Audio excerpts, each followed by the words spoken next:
Big breaking news ఈరోజు విజయనగరంలో ఉత్తరాంధ్ర తెలగ సభ్యులు ఆత్మీయ సమావేశం భారీగా తరలి వచ్చారు.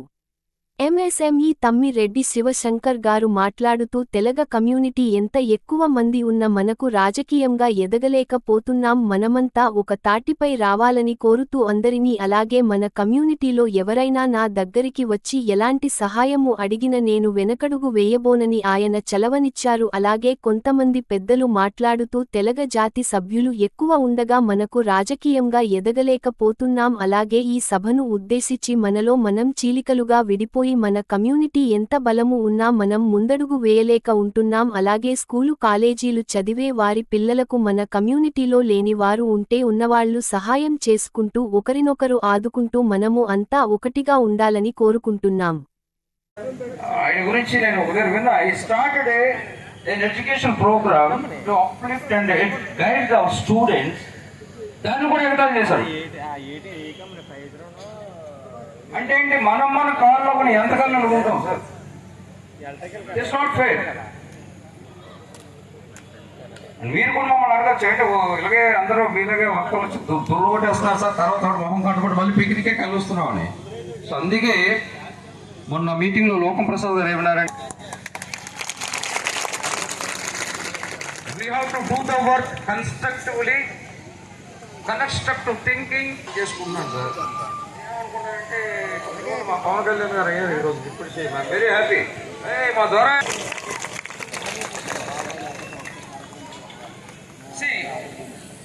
స్టార్టింగ్ అది అంటే ఏంటంటే మనలో ఈరోజు మనకు ఒక ఆశాకిరణం అన్న ఒక ఆయన ఉన్నారు. నేను పాలిటిక్స్ చాలా దూరం సార్, ఆ పార్టీ పేర్లు కూడా తెలీదు. బట్ ఒక ఆయన ఒక డిప్యూటీ సీఎం క్యాడర్లో ఒక ఆయన మనకు ఉన్నారు. మనం ఏదైనా ప్రాబ్లమ్స్ ఉన్నా, ఏమైనా చెప్పుకోవాలనుకున్నా మన గోడు వినే నాదుడు ఒకటి ఉన్నాడు. అది ఏ పార్టీ నాకు తెలీదు, ఎందుకంటే మనలో ఎవరెవరు ఎక్కడున్నాడు తెలీదు. పక్కన తెల్లగోడు ఉంటాడు, ఆడుకో ఈడు చోటు ఈడు మామిడి చోటు, ఆ పక్క పక్కన ఉంటాడు అమ్మాయిలు కూడా, ఎవరు పట్టించుకోరు కాలేజీల్లో కూడా. సో ఇప్పుడు అక్కడ యాప్లో మీరందరూ రిజిస్టర్ అయి ఉంటారు, మీ డేటా అంతా మా దగ్గర ఉంటుంది. ఈ పిక్నిక్ అయిన తర్వాత మీరు గ్రామాలకి మీ ఇళ్ళకి వెళ్ళిన తర్వాత దయించి మన వాళ్ళు ఎవరున్నారు ఏంటంటే ఒక రికార్డ్ తీసుకోండి. అలాగే నేను తర్వాత ఈ పెద్దలందరూ మాట్లాడిన తర్వాత నేను ఒక రిక్వెస్ట్ కూడా చేస్తాను మన యువతకి. సో ఇప్పుడు మీకు అర్థమై ఉంటుంది ఈ ఉత్తరాంధ్ర తెలంగాణ సమన్వయ సంఘం ఎందుకు వచ్చిందంటే, అది సమన్వయం, కోఆర్డినేషన్. సమన్వయం అంటే కోఆర్డినేషన్ విత్ వన్ గోల్. ఆ గోలే బీసీ స్టేటస్. ఆ గోలే బీసీ స్టేటస్. అలాగని చెప్పి నేను ఏదో చేసేసుకుంటాను, లేకపోతే నేను అలాగే చెప్పను. అది ఎప్పుడు అందరం కలాలి, ఒక తాటి మీదకి రావాలి. మీరందరూ హామీ ఇస్తున్నారా? ఇక్కడ తప్పట్లు కొట్టడం కాదు సార్ మీ ఊరు. సో సమయభావం వల్ల ఇంకా చాలామంది వక్తలు ఉన్నారు, చీఫ్ గెస్ట్లు ఉన్నారు. ఈరోజు ఈ చేస్తున్న చిన్న ప్రయత్నం, చిన్న అడిగేది ఇది ఎక్కడికో వెళ్ళాలని కోరుకుంటూ, మీరు కూడా ఈ కార్యక్రమంలో, ఈ ప్రోగ్రామ్స్లో 100% మనస్ఫూర్తిగా భాగస్వాములను కోరుకుంటూ సెలవు తీసుకుంటున్నాను అండి.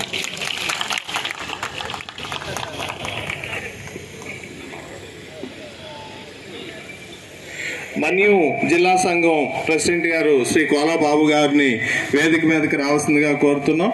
అలాగే పృథ్వీరాజు గారు బీజేపీ అడ్వకేట్, ఆయన్ని కూడా వేదిక మీదకి రమ్మని కోరుతున్నాం. నేదండ్ల స్వామి గారు భోగపురం, వారిని వేదిక మీదకి రావాల్సిందిగా కోరుతున్నాం. దుప్పలపూడి శ్రీనివాస్ గారు రాజాం, వారిని కూడా వేదిక మీదకి రావాల్సిందిగా కోరుతున్నాం. Thank you very much Murali గారు. మీ కోరిక విదేశాల్లో ఉన్న మీ కోరిక ఒకటే, మన తెలంగాణలో ఉన్న వాళ్ళు ప్రతి ఒక్కరికి ఉద్యోగ అవకాశాలు రావాలి, ప్రతి ఒక్కరు ఉన్నత స్థితిలోకి వెళ్ళాలి అనేది మీ కోరిక. తప్పకుండా మేమంతా నెరవేరుస్తాం, మీ వెనకే మేము ఉంటాం. కాబట్టి sir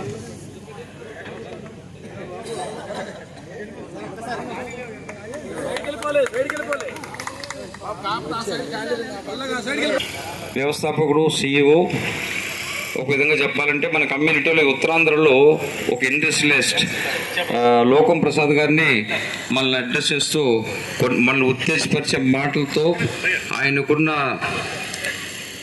what you call the leadership built up whatever దాంతో ఒక ఇండస్ట్రియలిస్ట్గా ఆయన మన యూత్కి ఎస్పెషల్లీ యూత్ని, ఎందుకంటే ఒక మనిషి ఎదగాలంటే ఒక డిసిప్లిన్ అనేది ఉండాలి. ఆ డిసిప్లిన్ లేకపోతే మనం ఎదగం. ఈరోజు ఒకప్పుడు ఈయన కూడా మనలాగే common man, is industrialist, millions dollars turnover, millions I can say, yes, million dollars turnover. ఆయన ఇప్పుడు మనల్ని ఉద్దేశించి మాట్లాడుతుందిగా కోరుతున్నా. కొంచెం నిశ్శబ్దంగా ఉండండి. మనకి చాలా మంచి ముఖ్య వక్త మాట్లాడుతున్నారు. చాలా డిసిప్లైన్ గా వేదిక దగ్గర కూడా ఎవరు దయచేసి డిస్టర్బ్ చేయొద్దు. ఒక్క నిమిషం మీరంతా ప్రశాంతంగా ఉండండి.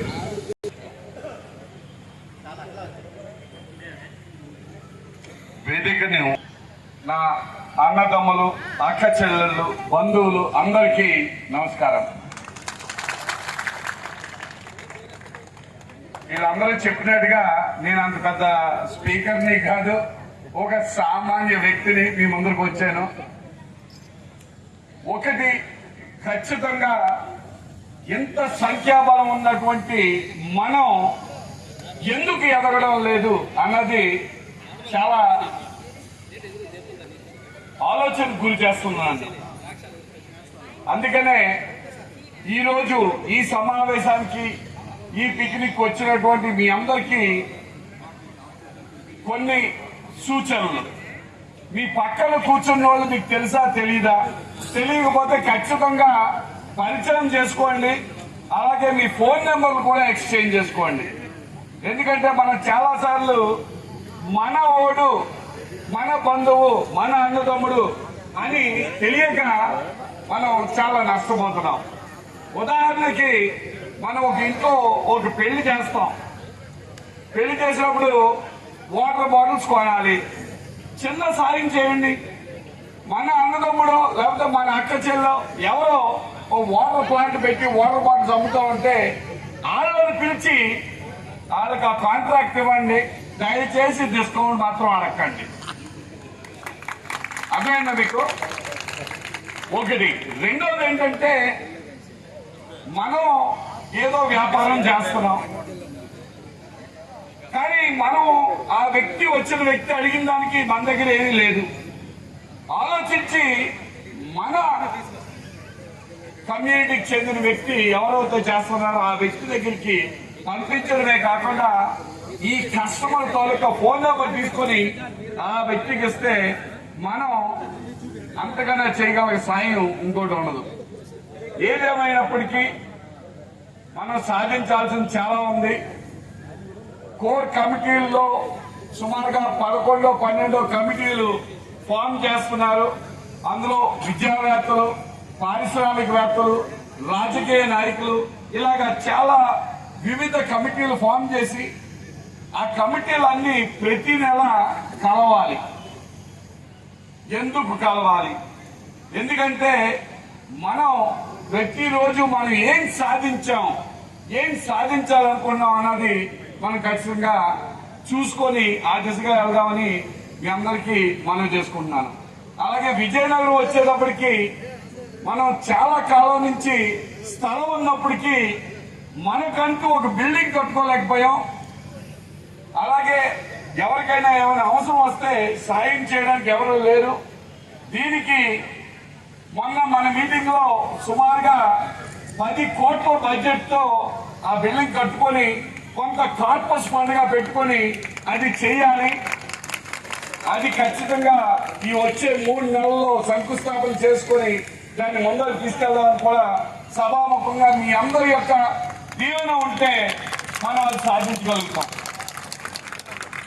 అలాగే ఈరోజు ఇక్కడికి చాలా చక్కగా వివిధ పంచాయతీల నుంచి, మండలాల నుంచి, జిల్లాల నుంచి ఇక్కడికి వచ్చి ఈ కార్యక్రమాన్ని ఎంత దిగ్విజయంగా చేస్తున్నటువంటి మీ అందరికీ మరొకసారి ధన్యవాదాలు తెలుపుకుంటూ, ఎప్పుడైనా ఏమన్నా నేను చేయగలిగినటువంటి చిన్న సాయం ఉంటే ఖచ్చితంగా నన్ను వచ్చి కలవచ్చు. నేను ముంజేరు గ్రామంలో ఉంటాను, భోగాపురం ముంజేరు. మీరు ఎప్పుడైనా వచ్చి నన్ను కలవచ్చు. Thank you. Thank you sir, thank you. మీరు ఇస్తున్న సలహాలు సూచనలు మేము ఎప్పుడు సరసా పాటిస్తామని కోరుకుంటూ, అలాగే అల్లు చాళుక్య గారు కార్పొరేటర్ వేదిక మీదకి రావాల్సిందిగా కోరుతున్నాం. గారు వేదిక మీదకి రావాల్సిందిగా కోరుతున్నాం.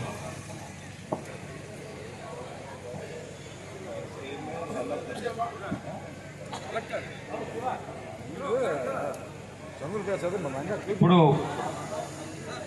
మళ్ళీ ఉద్దేశిస్తూ ఆనరబుల్ గెస్ట్ ఐఆర్ఎస్ శివశంకర్ గారు అడ్రస్ చేయాల్సిందిగా కోరుతున్నా. ఈయన కూడా మనలాగే మధ్యతరగతి కుటుంబం నుంచి గ్రూప్ 1 ఐఆర్ఎస్ బాబు గారిని వేదిక మీదకి రావాల్సిందిగా కోరుతున్నాం. సివిల్ సర్వీసెస్ అన్నీ చేస్తూ ఒక ఉన్నత స్థాయికి వెళ్ళి ప్రజలకు సేవ చేయాలనే ఉద్దేశంతో రాజకీయాల్లోకి రావడం జరిగింది. దానికి మనందరం గర్విస్తూ ఈరోజు మన తెలంగాణలో ఒక corporation is MSM right, it's corporate ఫీల్డ్లో ఎంఎస్ఎంఈ చైర్మన్ ఆయన. I'm proud to say now I have one guy at the cabinet level apart from Pawan Kalyan deputy CM. ఇద్దరు ఇప్పుడు ఉన్నారు మన దానిలో ఈ సభలో. ఇప్పుడు ఆయన కూడా ఎంత డిసిప్లిన్తో, ఒక మోటివేషన్తో, ఒక మోటోతో ఈ స్థాయికి వచ్చినందుకు మనందరి తరఫున ఆయనకి అభినందనలు తెలుపుతూ ఆయన్ని మనల్ని ఉద్దేశించి మాట్లాడుతుందిగా కోరుతున్నాం.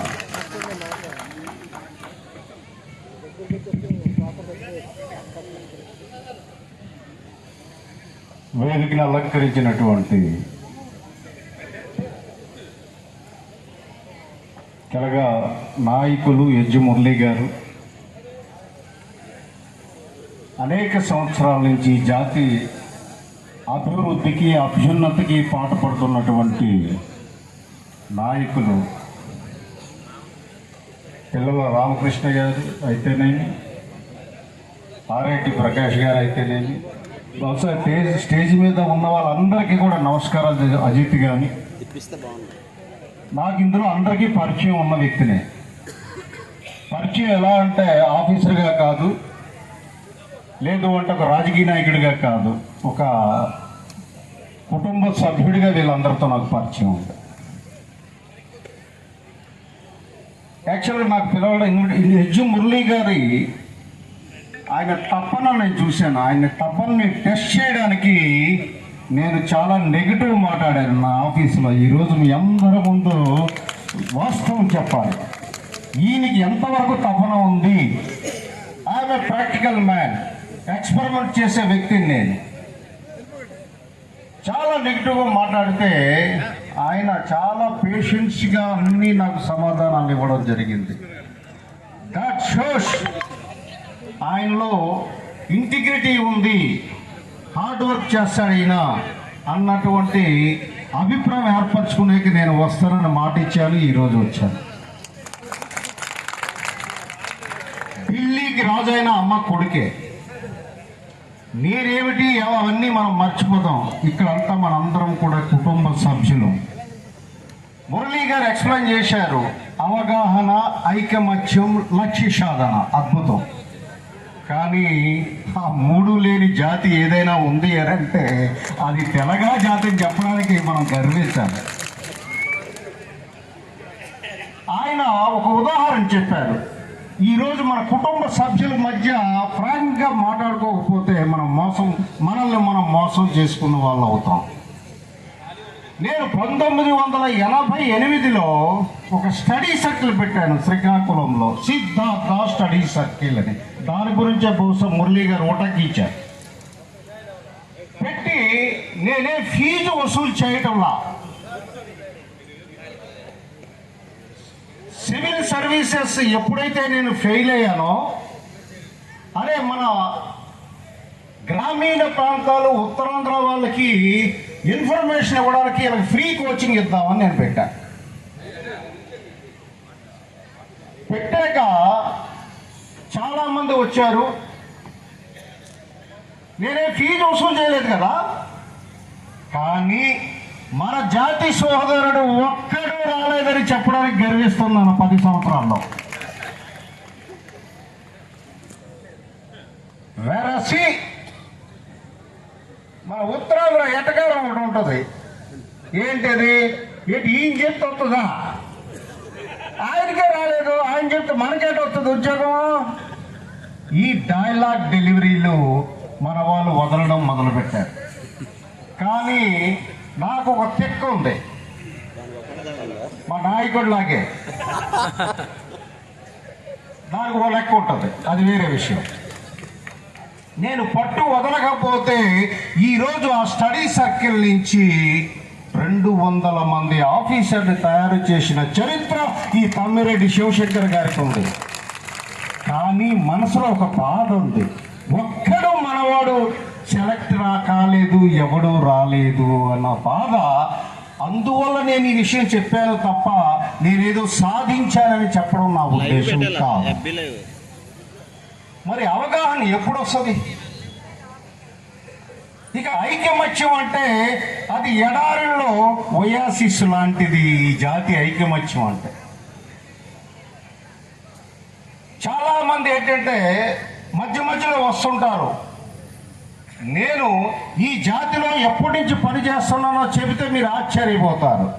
1981లో మొదలి సత్యం గారు ఇక్కడ సునీల గజపతి మీద కంటెస్ట్ చేసేటప్పుడు ఆయన సపోర్ట్ గా నేను డిగ్రీ చదువుతూ అరెస్ట్ అయిన వ్యక్తి ఈ తమ్మిరెడ్డి శివశంకర్ రావు. ఇక్కడ అంటే నా హిస్టరీ 81 నుంచి ఉంది. ఆఫీసర్ గా ఉన్నప్పుడు అనేక డయాసుల మీద కులము సమాజం కోసం నేను బ్రతికినటువంటి వ్యక్తిని. నేను ఒక అంబేద్కర్ వాదిని.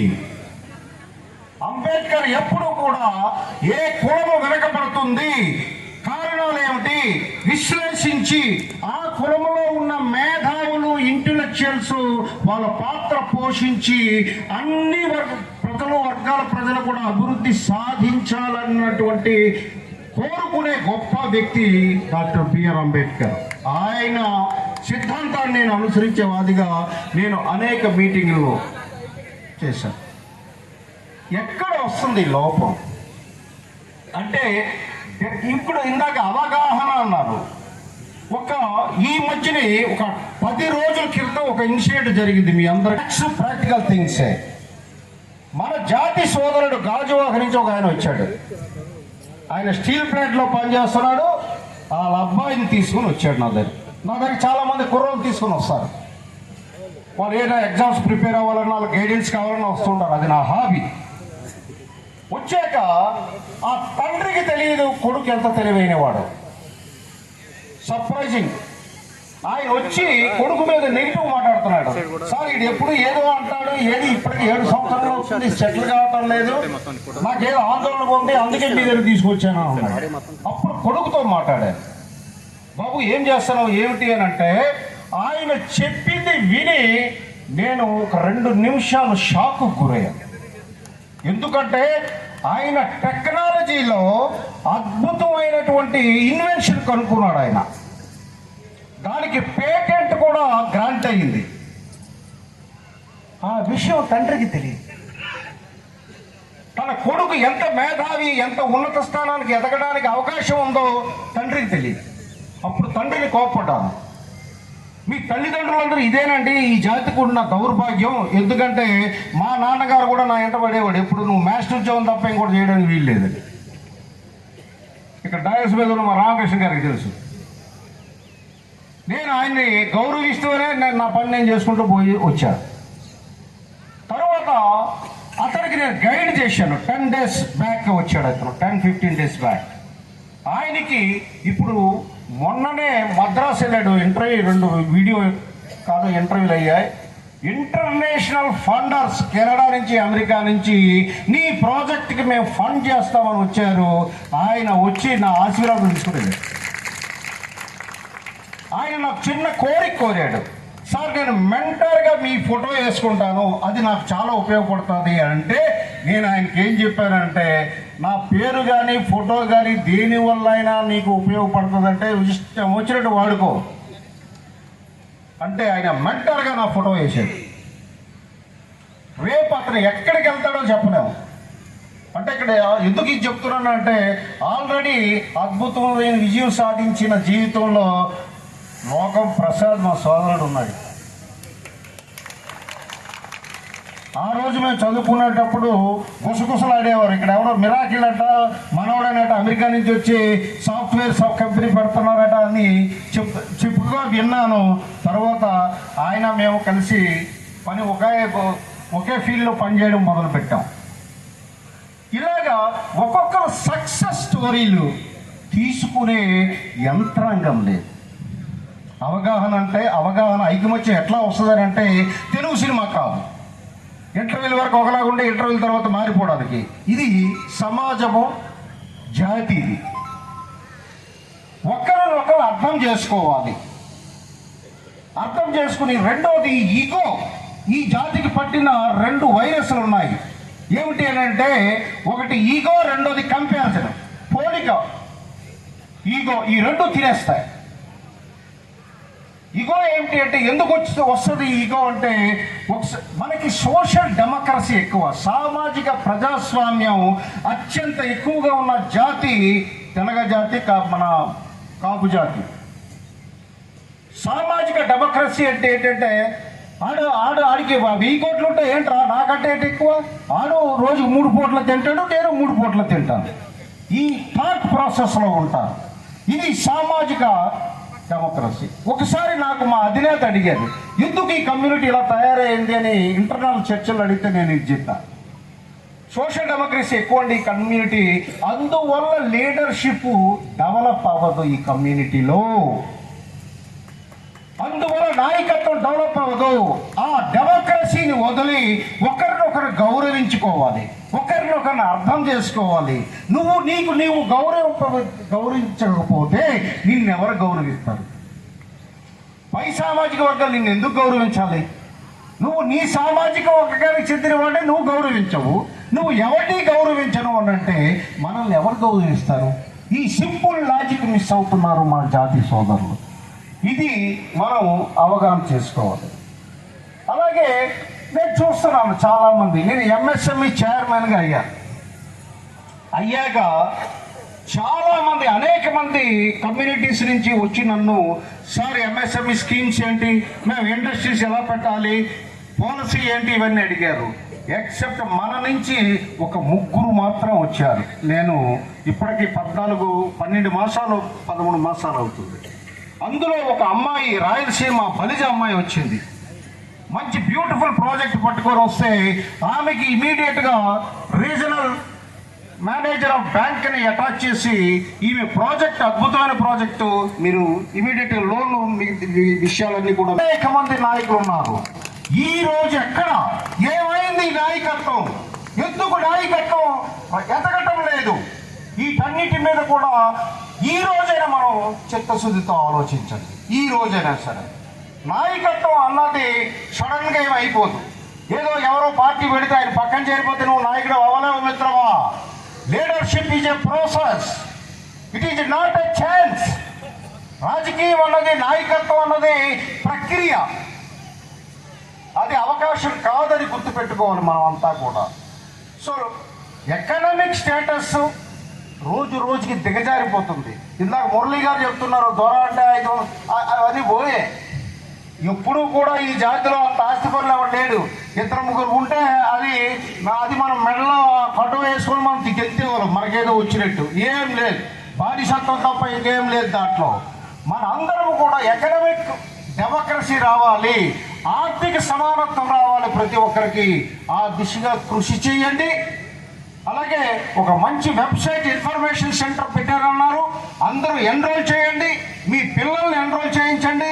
మీ పిల్లలకి ముందు వారికి స్వేచ్ఛ ఇవ్వండి. వాళ్ళు ఏం చేయాలనుకుంటున్నారు వాళ్ళ మీద మీరు ఆధిపత్యం చెలాయించకండి. నేను చెప్పినట్టు చేయరా, లేదంటే మాత్రం నేను ఒప్పుకోను అని మన తల్లిదండ్రులకి ఈ అలవాటు ఎక్కువ. అలా కాకుండా పిల్లల్ని వాళ్ళంతటి వాళ్ళు ఎలా ఎదగాలో అనేది అవకాశం ఇవ్వండి. చాలా దూరదృష్టితో మనం ముందుకు వెళ్తే తప్ప ఈ జాతి అభివృద్ధి చెందదు. ఒకే ఒక ఎగ్జాంపుల్ చెప్పి నేను ముగిస్తాను. గౌండర్ జాతి అని తమిళనాడులో ఉంది. గౌండర్ ఎవడో 10th క్లాస్ ఇంటర్మీడియట్ నుంచి చదివిన దాఖలాలు లేవు ఆ జాతికి. నేను ఎందుకంటే పక్క స్టేట్ జాతి తీసుకుంటానంటే మన రాష్ట్రంలో జాతుల గురించి మాట్లాడితే రేపటి నుంచే స్టార్ట్ అయిపోతుంది. ఎందుకంటే నాకు ఒక పొలిటికల్ ట్యాగ్ ఉంది. గౌండర్ జాతి 10th క్లాస్ ఇంటర్మీడియట్. ఈరోజు హ్యాండీ మన చేతి దుస్తులు ఎక్స్పోర్ట్స్లో భారతదేశంలోనే టాప్. ఆయిల్ ట్యాంకర్స్ ట్రాన్స్పోర్ట్లోనే భారతదేశంలో టాప్గా ఎదిగింది గౌండర్ జాతి. ఈరోజు గౌండర్ జాతి ఎప్పుడైతే ఆర్థికంగా ఎదిగిందో రాజకీయంగా అద్భుతంగా ముందుకు వచ్చింది. అందులోంచి వచ్చిన ఆయనే మన ఉపరాష్ట్రపతి రాధాకృష్ణన్ గౌండర్ జాతీయవాది. ఇవన్నీ పరిశీలించండి, గమనించండి. మనం ఎవరో వెనక్కి చిడతలు వాయిస్తే నాయకులు అయిపోం. మనం ఎదగాలి. 10 మందికి మనం స్ఫూర్తిగా ఉండాలి. అందరూ ఎదగాలి, అందులో నేను ఉండాలి అన్నటువంటి ఆలోచనతో మనం ముందుకు వెళ్ళాలి.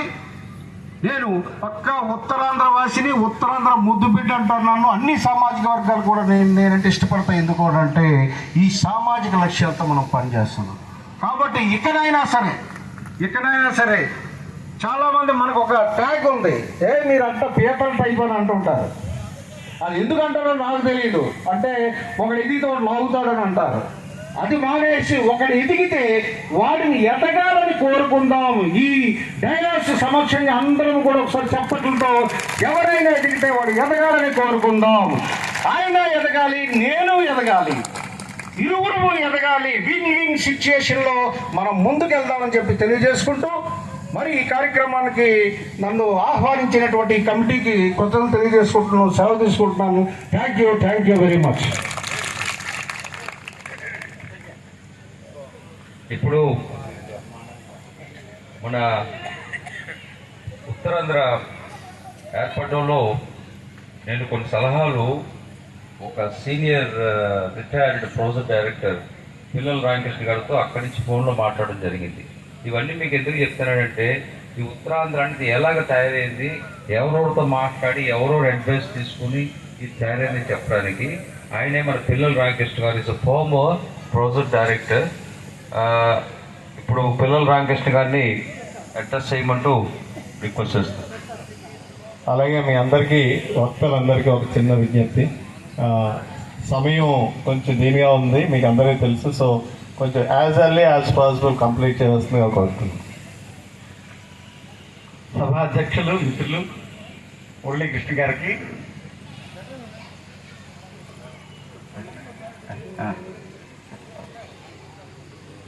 ముఖ్య అతిథి గౌతమ్ ప్రసాద్ గారికి, ఈనాడు సమావేశానికి వచ్చేసినటువంటి ఆత్మీయ అతిథి మా మిత్రుడు శివశంకర్ గారికి, వివిధ ప్రాంతాల నుండి వచ్చినటువంటి వేదికను అలంకరించినటువంటి పెద్దలు, సభకు వచ్చినటువంటి ఆహుతులు, మీడియా మిత్రులందరికీ కూడా నమస్కారాలు తెలియజేస్తూ ఇవాళ ఉత్తరాంధ్ర సమన్వయ సంఘం తాలూకా ఒక విజయం కింద చెప్పుకోవచ్చు. ఇందాక మా శివశంకర్ గారు చెప్తూ మనకు ఉండేటువంటి లక్షణాలు, ఆ లక్షణాల్లో ఏవి ఎలిమినేట్ చేయాలి అనేటువంటి చెప్పారు మనకి. దురదృష్టం ఏంటంటే మేము ఎప్పుడు ఒక 20-25 సంవత్సరాల నుండి కలిపి వర్కౌట్ చేస్తున్నాం ఈ సభలు, సమావేశాలు, సింపోజియమ్స్, వర్క్షాప్స్ ఇవన్నీ కూడా. కానీ ఫలితం అనేటువంటిది సరిగ్గా రావడం లేదు. ఇక్కడ అందుకోసమనే మనకు మనం అవగాహన తెచ్చుకోవడం, మనందరం ఐకమత్యంగా ఉండడం, మనం ఏర్పరచుకునేటువంటి లక్ష్యం వైపు జాగ్రత్తగా ప్రయాణం చేయటం. మీకు తక్కినటువంటి కుల సమావేశాల్లో చూసినట్టయితే సమావేశాన్ని కూడా అవాయిడ్ చేద్దాం మిత్రులారా. ఉత్తరాంధ్రలో ఉండేటువంటి మన జిల్లాల్లో ఉండేటువంటి మన కులం తాలూకు పరిస్థితిని సమీక్షించినట్టయితే జనాభాలో తగ్గిపోయాం మనం. అలాగే ఉన్నత చదువుల్లో మన సంఖ్య తగ్గిపోయింది. ప్రభుత్వ ఉద్యోగాల్లో మనం చాలా తక్కువ మంది ఉన్నాం. ఉన్నతమైనటువంటి ఉపాధి అవకాశాలు కల్పించేటువంటి